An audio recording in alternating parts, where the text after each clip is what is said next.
Welcome back to part number 2 of What If the Separatists Joined the Rebels. Thank you for all of your support on part 1.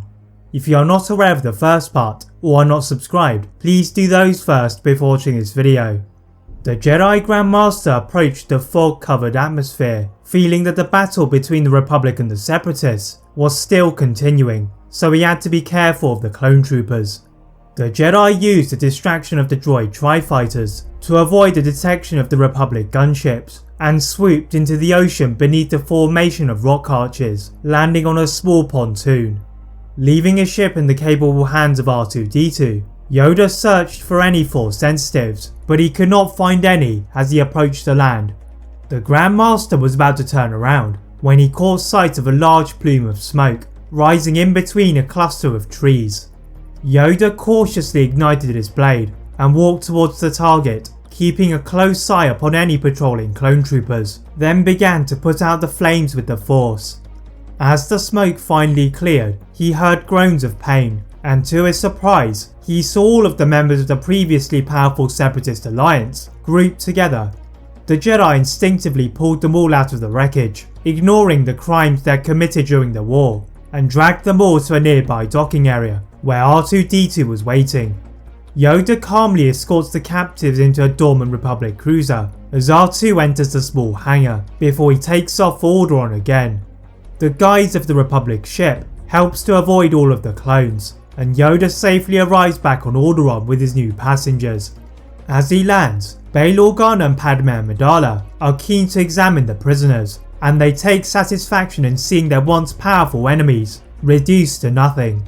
The Alderaanian guards place them into the palace cells, and Obi-Wan goes to interrogate them one by one.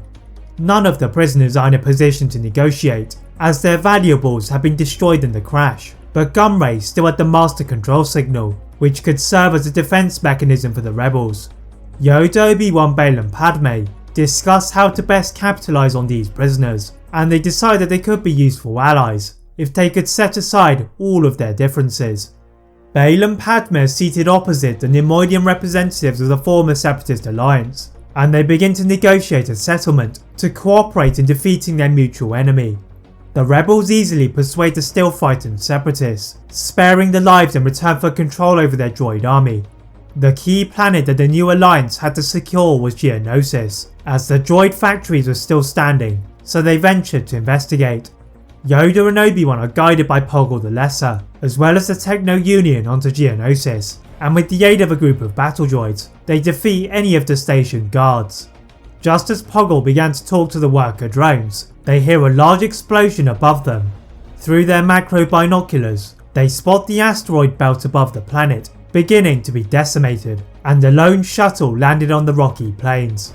The two Jedi Masters ignited their blades, and to Obi-Wan's horror, the former Jedi Knight Anakin Skywalker emerged, now under the influence of Emperor Palpatine. Coldly gazing at the Jedi, he confidently wielded his lightsaber before going for his old master.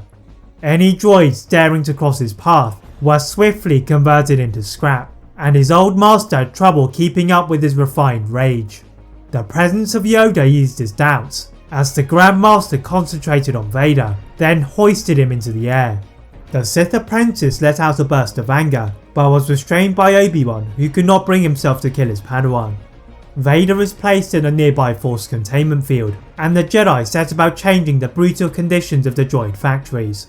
Leaving Vader to suffer on his own, the Jedi knew that the Emperor would soon notice his disappearance, and moved on to their next target, which was the retaken planet of Skako Minor, where the Techno Union had previously operated. The Politic species are confused by another change of leadership, but at the sight of Wat Tambor, they bowed, then guided him back to his headquarters. Unfortunately, the presence of the Empire blocked their path, and the first new wave of Imperials fired at the intruders, forcing the Jedi to defend Wat Tambor.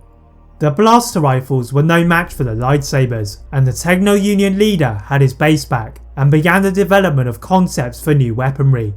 The Jedi turned back to their ship and back to Alderaan, where Luke and Leia eagerly anticipated their arrival, until they saw another ship land just outside of the palace. That is it for part 2 of What If the Separatists Joined the Rebels. If you'd like to see a part 3 soon, please like this video, turn on that notification bell, click that subscribe button on this channel for more tips, as well as on my other channel What If Films.